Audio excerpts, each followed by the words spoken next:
మీ కుటుంబాలు, మీ పరిచయాలు, మన పరిచయాలు ఇవన్నీ లాగులు ఉన్నాయంటే, ఈ షేప్లో ఉన్నామంటే సామర్థ్యం ఎవరిది? దేవుందే. Who is the owner?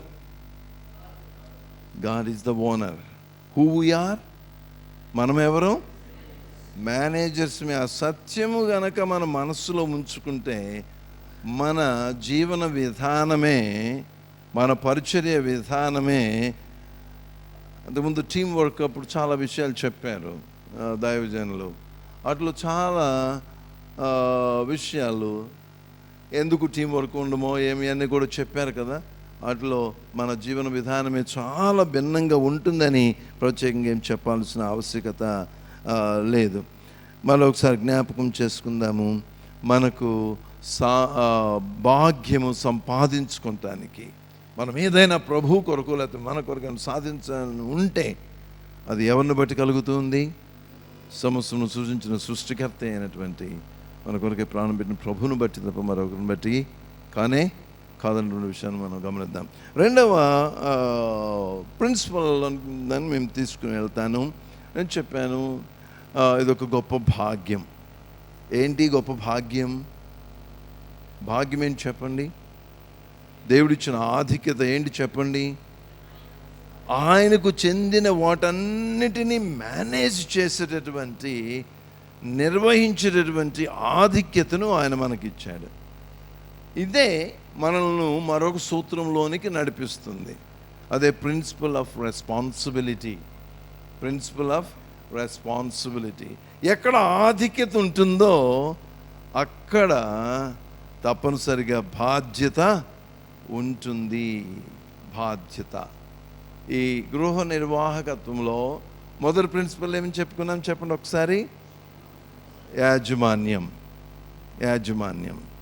స్వామిత్వం, ఆధిపత్యం, హక్కు ఎవరిది చెప్పండి? దేవునిది. రెండవ దాని విషయంకి వచ్చినప్పటికీ ప్రిన్సిపల్ ఆఫ్ రెస్పాన్సిబిలిటీ. ఇక్కడ ఒక విషయం మనం గమనించాలి. What is gain in what we use, not in what we hold.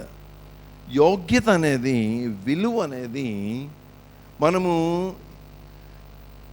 ఎంత బిగబట్టుకుంటున్నామో, ఎంత కూడబెట్టుకుంటున్నామో, ఎంత పోగు చేసుకుంటున్నాము అనే దాని మీద లేదు, కానీ ఎంత ఉపయోగిస్తున్నాము అనే దాని మీద ఉంది. ఇంకా కొంచెం ముందుకు వెళ్ళాలంటే ఆ ఉపయోగించేది కూడా దేని కొరకు మనము ఉపయోగిస్తున్నాము, వేటి కొరకు మనము ఉపయోగిస్తున్నాము అనే దాని మీద ఆ యోగ్యత, ఆ వర్త్ అనేది ఆధారపడి ఉంది. వాస్తవానికి మందంటూ ఏది కూడా లేదు, అంత దేవుందే. కానీ దేవుడు దాన్ని మేనేజ్ చేసేటువంటి ఆధిక్యతను మనకు అప్పగించాడు. దానిలో ఒక గొప్ప బాధ్యత ఉంది. So we are responsible how we treat each and everything that God entrusted to us. ప్రభు మనకు అప్పగించిన దీని విషయంలో ఇంకొకటి ఉంది. మనము గృహ నిర్వాహకత్వంలో, ఈ బాధ్యతల నిర్వహణలో నమ్మకత్వం ఉండాలి. ఒకసారి ఆలోచన చేద్దాం. మనము ఎంత నమ్మదగిన వారమని ఆయన మనకు ఇవన్నీ అప్పగించాడు చెప్పండి. మనము ఎంత నమ్మదగిన వారమని ఒకసారి మనల్ని మనం ప్రశ్న వేసుకుందాం. ఎవరు చేతులు ఎక్కలేదు, రెస్పాన్స్ ఇవ్వనక్కర్లేదు, కానీ ఆలోచన చేద్దాం. అందుకనే పౌలు అంటాడు తిమోతి పత్రికలో, మనము నమ్మదగని వారమైనప్పటికీ ఆయన మన పట్ల నమ్మదగిన వాడుగా ఉన్నాడు. దేవునికి స్తోత్రం. మనము నమ్మదగిన వారమని ఆయన మనకు అప్పగించలేదు వీటన్నిటినీ, కానీ అప్పగింపబడినా లేకపోతే ఈ అప్పగింత పుచ్చుకున్నటువంటి మనము నమ్మదగిన వారముగా, కానీ కొరింథీ పత్రికలో రాయబడింది, గృహ నిర్వాహకులు నమ్మకస్తులై ఉండాలి. నమ్మకత్వం. మనం దేవుడు అప్పగించిన ప్రతి దానిని ఎలాగున నిర్వహిస్తున్నాం, how we are using, how we are treating, what we are doing with it. దాంతో మనం ఏమి చేస్తున్నాం. అది చాలా ప్రాముఖ్యమైనటువంటి విషయం. ఈ విషయాన్ని మనం గమనిద్దాం. మళ్ళీ ఇంకొకసారి నొక్కి చెప్పాలనుకున్నాం. Owners have rights, stewards have responsibilities. ఓనర్స్కి రైట్స్ ఉన్నాయి, హక్కులు ఉన్నాయి.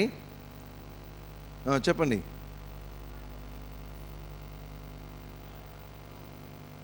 స్టీవర్డ్స్కి, గృహ నిర్వాహకులకి ఏమున్నాయి? మనకు రైట్స్ లేవు దేని మీద కూడా. కానీ ప్రభువు మనకు కృపా సహితముగా అప్పగించిన ప్రతి దానిని కూడా మంచి వివేకవంతమైన గృహ నిర్వాహకులుగా ప్రభు మనకు అప్పగించిన ఈ బాధ్యతలన్నిటిని కూడా మనము జాగ్రత్తగా, ఆయన ఏ ఉద్దేశంతో వీటిని మనకు అప్పగించాడో, మన చెంతను ఉంచాడో, ఆ ఉద్దేశం ఆయన దగ్గర నుండే మనము పొందుకొని, ఆయన నేతృత్వంలో, ఆయన యొక్క ఆలోచన సంకల్పానుసారంగా మనం వీటన్నిటినీ కూడా మనము వినియోగించాలి. అప్పుడే దేవుని ఆశీర్వాదం మనం కలిగిన ప్రతి దాని మీద కూడా ఉంటుంది. మూడవ దాని దగ్గరికి వెళ్దాం. అది ఎక్కడ ఆధిక్యత ఉంటుందో అక్కడ బాధ్యతలు ఉన్నాయి. ఎక్కడ బాధ్యతలు ఉన్నాయో బాధ్యతను వెంటాడి వచ్చేది ఒకటి ఉంది. ఎవరైనా చెప్పగలరా? బాధ్యతను వెంటాడి వచ్చేది ఒకటి ఉంది. అదే జవాబుదారీతనం. అదే principle of accountability. Principle of accountability.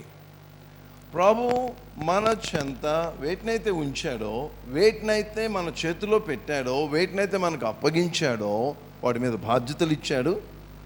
ఆ బాధ్యతలను వెంటాడి వచ్చేటటువంటి మరొకటి చెప్పండి అందరూ, జవాబుదారీతనం. లెక్క అప్పగించాలి. మనం ఎలా పడితే అలాగున, దేని కొరకు పడితే దాని కొరకు మనము వీటిని ఉపయోగించటానికి వీలు ఏమాత్రము కూడా లేదు. ఎలా వాడుతున్నాం, వేటి కొరకు వాడుతున్నాం, జాగ్రత్త పడాలి.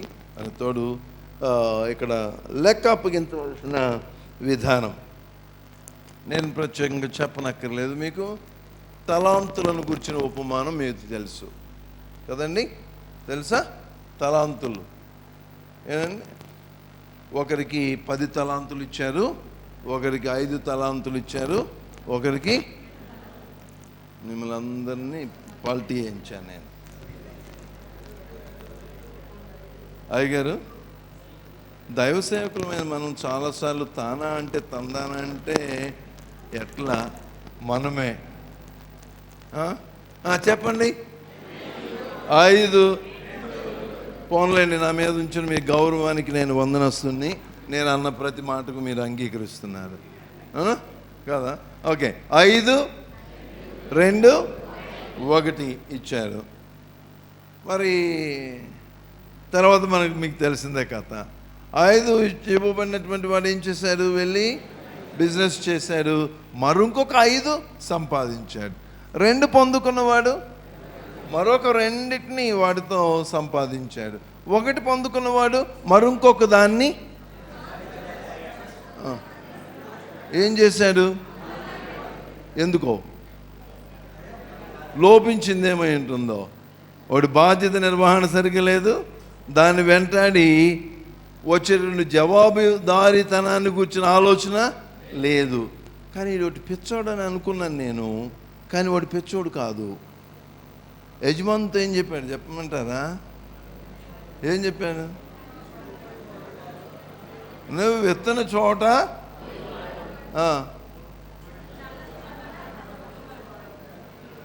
అని నేను ఎరుగుదును, అందుకే ఏం చేశాను, నీ దగ్గర నేను పుచ్చుకోలేదు అన్నాడు.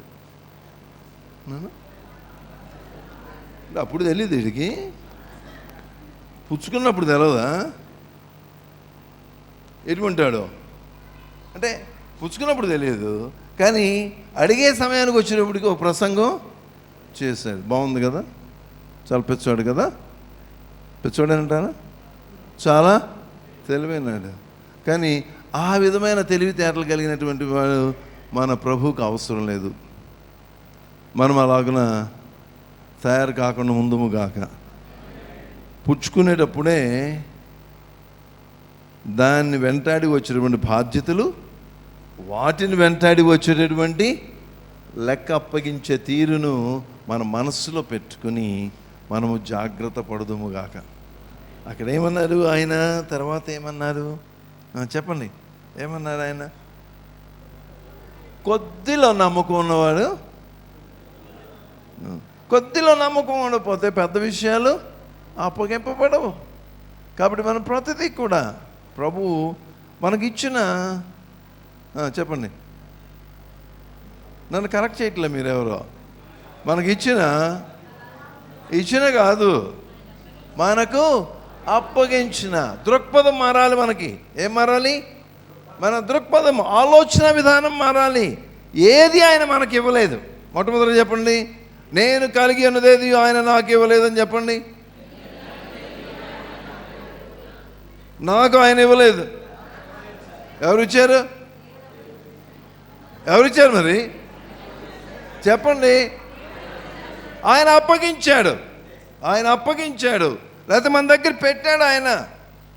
ఆయన దగ్గర తావులేదు పెట్టుకుంటానికి. అందుకే మన దగ్గర ఉందని అన్ని ఖాళీగా ఉన్నాయని ఏం చేశాడు ఆయన? మనకి మన జేబులు ఖాళీగా ఉన్నాయని, లేదా బ్యాగులు ఖాళీగా ఉన్నాయని, లేదా ఇంకోటి ఖాళీగా ఉందని, ఇల్లు ఖాళీగా ఉందని ఏం చేశాడు ఆయన? మన కారులు, అయ్యగారు 2 కార్లు మీకు అప్పగించాడు, పెట్టుకోవటానికి ఖాళీ లేదుగా.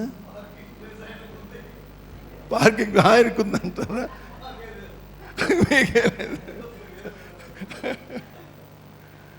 ఆయన దగ్గర లేక కాదు, ఆయన మనం ప్రేమించి, ఇంకొకటి మనల్ని నమ్మి, మనము అన్ని విషయాల్లో కూడా మంచి వ్యాపారం చేసి ప్రభు రాజ్య నిర్మాణాన్ని పకడ్బందీగా చేస్తామని వీటన్నిటిని మన చేత ఉంచాడు. దేవునికి స్తోత్రం, హల్లెలూయా. ఇప్పుడు వరకు అప్పగించిన కొద్దివేనండి, ఇంకా చాలా ఇస్తాడు ఆయన. ఎప్పుడు ఇస్తాడండి ఆయన? మన బాధ్యతలు మనం గుర్తించి, జవాబుదారీతనాన్ని గుర్తించి, వాటి నిర్వహణ సరిగ్గా చేసినప్పుడు డెఫినెట్గా ఇస్తాడు. దేవునికి స్తోత్రం, హల్లెలూయా. Without any doubt. మీకేమైనా సందేహం ఉందేమో? మీ రెస్పాన్సిబిలిటీస్, ఫస్ట్ ఆఫ్ ఆల్ ఓనర్షిప్ను గురించి ఆలోచించేయండి. You are not owner. I'm not owner of anything. రెండవది రెస్పాన్సిబిలిటీస్ గుర్తిద్దాం, బాధ్యతలు. మూడవది జవాబుదారీతనాన్ని గుర్తిద్దాం. డెఫినెట్గా ఆయన ఇప్పుడు మనం కలిగి ఉన్నదానికంటే, అయ్యగారు చెప్పింది, పార్కింగ్ ప్లేస్ లేకపోయినా కానీ 2 ఇచ్చారు. 2 కాదు, 3 4 ఇచ్చారు. అదే చిన్నబళ్ళు ఎన్ని ఉన్నాయి సార్?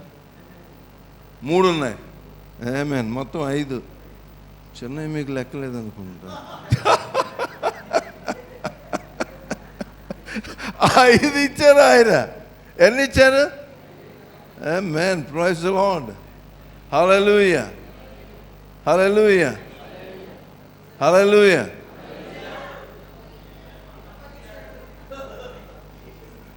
అల్లయ్య కూడా చెప్పారుగా మరి. దృక్పథం మారాలి, మరలా ఆలోచన విధానం మారాలా. ఆలోచన ఏంటి? ఇచ్చాడు అంటే మళ్ళా ఏమి లేవు. మళ్ళీ ఒకవేళ పొరపాటున అడిగాను, ఇచ్చిన తర్వాత ఏంటి అడుగుతా మరి, నా ఇష్టం అంట. అందుకని ఆయన ఓనర్షిప్ రైట్స్ ఎవరికి కూడా ఇవ్వలేదు ఆయన. సో బాధ్యతలను మనం గుర్తించి లెక్క అప్పగించవలసి ఉన్నామనేటువంటి విధానంలో మనము సరైన విధానంలో. మళ్ళీ ఎప్పుడు లెక్క అప్పగించాలండి? ఏదో రోజు పోతాం కదా, మన ఈ లోకంలో ఎప్పుడు ఉంటామా? పోయినప్పుడు ఆయనకు అప్పగించాలి అని అంతేనంటారా కాదా? లెక్కల పరీక్ష ఎప్పుడండి? సంవత్సరం చివర, క్వార్టర్లీ, హాఫ్ ఇయర్లీ, తర్వాత ఫైనల్ కాదు, ఫైనల్. మనకు అలా ఉంది. పైకి వెళ్ళిన తర్వాత కాదు. ఎప్పుడు చెప్పండి? ఇయర్లీనా? ఎవరు నాయన, ఇయర్లీ అంటే కష్టమే. అదే ఇప్పుడు చెప్పుకునేది పరీక్ష ఇయర్లీ అని చెప్పి అక్కడ వరకు ఏం చదవకుండా వెళ్ళి కూర్చుని దాని గురించి ఆలోచన లేకుండా అక్కడికి వెళ్తే ఎక్కడ మొదలు పెట్టాలి? ఒక్కొక్కటి ఒకటి, ఒక రెండు రెండు, చెప్పండి, నేనైతే ఒక రెండు రెండు, రెండు రెండు 4. ఎక్కాలు ఎప్పుడు మొదలు పెట్టాలి? పరీక్ష ముందా? లేకపోతే ఇంకా ఆ సూత్రాలు ఈ సూత్రాలు నేను నేర్చుకుంటూ ప్రాక్టికల్గా అన్నీ చేయటం ఎప్పుడు చెప్పాలా? రోజు చేయాలా. అలాగనే మనం లెక్క అప్పగించవలసిన విధానం కూడా రోజు డైలీ బేసిస్ మీద మనం ఏం చేయాలి? ఈ అకౌంటబిలిటీని గురించి మనం ఆలోచన చేయాలి. ఎప్పుడు పోయిన తర్వాత అక్కడ ఎక్కడ క్రీస్తు బహుమాన పీఠం ఎదుట అక్కడ అంటే ఈ లోపు ఏమవుతుంది? మొత్తం పోతుంది. ఎప్పటికప్పుడు మనం లెక్కలో ఎప్పుడు పోతామో ఎవరికి తెలియదు, అవునా? అందుకని డైలీ బేసిస్ మీద వెళ్ళిపోతే నేను అంటాను చాలాసార్లు మా స్టూడెంట్స్తో, అలాగే కొన్ని సందర్భాలు ఎక్కడ వాక్య పరిచయం చేసినప్పుడు, నేను ఆ బహుమతులు అందుకుంటానికి పోయిన తర్వాత చెప్పుకుందాం అనుకోండి, అప్పుడు I don't want to stand in big long queue ఆయన ఎదుట అట్లా వెళ్ళటం. అంటే రెండోది ఇంకొకళ్ళకు కూడా నేను ఆటంకంగా ఉండాలనిపించట్లా. నేను వెళ్ళగానే ఆయనకు తీసి తెరిచి మొత్తం చూడాల్సిన ఆవశ్యకత లేకుండానే ఎప్పుడు ఇక్కడ ఉండగానే ఆయనకు అప్పగించేస్తే అక్కడికి వెళ్ళగానే అక్కడ పుచ్చుకుంటాం, అటు వెళ్ళిపోవటం లాగా ఉండాలని కోరుకుంటున్నాను నేను. మరి మీ సంగతి నాకు తెలియదు. మరి ఆ విధంగా మనం ఉండగలిగినట్లయితే ప్రియమైన దైవ సేవకులారా, మనం మేనేజ్ చేయటానికి, మనం మేనేజ్ శక్తి కూడా ఇచ్చి చేయలేనన్ని ఆయన మనం చెంత ఉంచుతాడు. దేవునికి స్తోత్రం. అలాగే ఇంకొక విషయం నేను చెప్పి ముందుకు వెళ్తాను, అదే ప్రిన్సిపల్ ఆఫ్ రివార్డ్. అది కూడా స్టివార్డ్షిప్లో ఇంకొకటి ఉంది, ఏంటంటే ప్రిన్సిపల్ ఆఫ్ రివార్డ్, ప్రతిఫలము అనే సూత్రం. మనము చేయు ప్రతి దానికి కూడా ప్రతిఫలం. ఒకసారి కొలస్సీ పత్రిక చదువుదాం. కొలస్సీ పత్రిక 3వ అధ్యాయం 23, 24 వచనాలు. కొలస్సీ పత్రిక చూడండి. ఒక్కసారి మీరు చూడాలని నేను ఆశిస్తున్నాను ఆ భాగం. ఒక్కసారి మీరంతా కూడా చూడండి, మరి అంతా కూడా చూడండి. కొలస్సీ పత్రిక అండర్లైన్ చేసుకోవాలనిపిస్తే అండర్లైన్ కూడా చేసుకోండి, హైలైట్ చేసుకోండి. 23, 24 వచనాలు. కొలస్సీ 3, 23, 24 చదవచ్చు. ప్రభువు వలన స్వాస్థ్యమును ప్రతిఫలముగా పొందుదమని ఎరుగుదురు గనుక మీరేమి చేసినను అది మనుషుల నిమిత్తము కాక ప్రభువు నిమిత్తమని మనస్ఫూర్తిగా చేయుడి. మనం ఏం పొందబోతున్నాం చెప్పండి? ప్రతిఫలము పొందబోతున్నాం. హల్లెలూయా. ఆలోచన మనలో ఉండాలి. ప్రతిఫలాన్ని మనం ప్రిన్సిపల్ ఆఫ్ రివార్డ్. మనం చేయు ప్రతి దానికి కూడా ఇక్కడ సరైన ప్రతిఫలము ఉండొచ్చు, ఉండకపోవచ్చు. కొన్నిసార్లు సరిగ్గా లెక్కలు చూసేవారు సరిగ్గా లెక్కలు చూడకపోవచ్చు. కొన్నిసార్లు సంతృప్తికరంగా ఉండొచ్చు, ఉండకపోవచ్చు. కొన్నిసార్లు మనకు అన్యాయం జరగవచ్చు, జరగకపోవచ్చు. కానీ ప్రతి వాని యొక్క లెక్కను చూచి తగిన ప్రతిఫలాన్ని ఇవ్వటానికి ప్రభువు సిద్ధంగా ఉన్నాడు. కాబట్టి మనం ఈ లోకంలో మనం ఏమి చేసినప్పటికీ ఎవరి కొరకు చేసినట్టు చేద్దాం, ప్రతిఫలం ఇచ్చు దేవుని కొరకు చేసినట్లు చూద్దాం. ఇతరత్ర ఏ విధమైనటువంటి ఉద్దేశాలు కానీ ఆలోచన విధానాలు కానీ మనము కలిగి ఉండకుండా ప్రభు కొరకు చేసినట్లుగా మనం చేద్దాము. ప్రభు తప్పనిసరిగా మనల్ని దీవిస్తారు. మరి పారబుల్ ఆఫ్ టాలెంట్స్లో చివరిలో మనం చూస్తాము, మంచి సంబోధన వినపడింది. ఏం సంబోధన చెప్పండి, మీకు తెలుసు కదా? బలా నమ్మకమైన దాసుడా, మంచి దాసుడా, అద్భుతం, well done my good servant. ఆ విధమైనటువంటిది స్టివార్డ్షిప్ దగ్గరికి వచ్చేటప్పటికి దీని గురించి ఆలోచన చేయాలి అంటే, ఇంకా విషయం చెప్పాలంటే ఎంత దీని పరిధి ఎటువంటిదంటే, all what we are and all what we have, all what we are and all what we have. మనం ఏమై ఉన్నామో, మనం ఏమి కలిగి ఉన్నామో అదంతా కూడా ఈ గృహ నిర్వాహకత్వపు పరిధిలోనికి వస్తుంది. ఇది చాలా వ్యాస్ట్ సబ్జెక్ట్. గృహ నిర్వాహకత్వం అనేది చాలామంది అతి సునాయాసంగా తేలికగా తప్పిపోతూ దేవుని ఆశీర్వాదాలను పోగొట్టుకుంటున్నటువంటి విషయం ఇది. దాని గురించి మరిన్ని విషయాలు మనం నేర్చుకుందాం. ఓ మారు తలలో వంచినట్లయితే మనం కలిగి ఉన్న దృక్పథం మన జీవన విధానాన్ని, జీవిత విధానాన్ని, మన పరిచర్య విధానాన్ని, మన కుటుంబ జీవన విధానాన్ని గమనార్హమైన రీతిలో మార్చివేస్తుంది, నడిపిస్తుంది. గృహ నిర్వాహకత్వం అనే విషయాన్ని గురించి మనం యోచన చేస్తాం. మనం మొట్టమొదటిగా మన దృక్పథంలో మార్పు రావాలి. We are not owners of anything on this earth. మనకు వేటి మీద యాజమాన్యపు హక్కు లేదు. మనము యజమానులము కాదు, కేవలము మనము నిర్వాహకులు, మేనేజర్స్గా మనకు రెస్పాన్సిబిలిటీస్ ఉన్నాయి, బాధ్యతలు ఉన్నాయి. ఈ బాధ్యతలు మరి ఆ దేవుని సమస్య మనకు ఎంట్రస్ట్ చేసిన, అప్పగించిన వారు ఎందుకు అప్పగించారో, ప్రభువా ఇంత మొత్తం నా దగ్గర ఎందుకు పెట్టావో, ఇన్ని నా దగ్గర ఎందుకు పెట్టావో, ఇంతమంది నా ప్రజలను, నా సహచరులను నా దగ్గర ఎందుకు ఉంచావో నీవు అని ఆయనను అడిగి, ఆయన యొక్క నేతృత్వంలో మనం చక్కని బాధ్యతలు నిర్వహిద్దాం. ఈ బాధ్యతల నిర్వహణలో ఇక్కడ జ్ఞాపకం చేసుకుందాం. లెక్క అప్పగించవలసిన స్థితి, జవాబుదారీతనం. ప్రతి దానికి కూడా మనము జవాబుదారీ. ఇక్కడ మనం ఒకరితో ఒకరు, మన పైన నాయకులతో, మన సహచరులతో లెక్క అప్పగించుకుంటూ మంచి అభ్యాసం చేస్తూ దేవుని గారి ముందు నిలబడినప్పుడు సునాయాసంగా అప్పగించేయచ్చు. మనం ఆ రీతిలో మనం వెళ్దాం. గుర్తుపెట్టుకుందాం, ఈ నమ్మకంగా మన గృహ నిర్వాహకత్వం మనం చేసినప్పుడు మనకు ప్రతిఫలము ఉంది. ప్రతిఫలము ఉంది. అది అక్షరాల అయితే 100% యోగ్యమైన రైట్ఫుల్ రివార్డ్. అది ఏ విధమైన హెచ్చు తగ్గులు లేకపోతే లోపతాపాలు లేకుండా ఇవ్వటానికి ఆయన అన్నిటినీ ఎరిగినవాడు.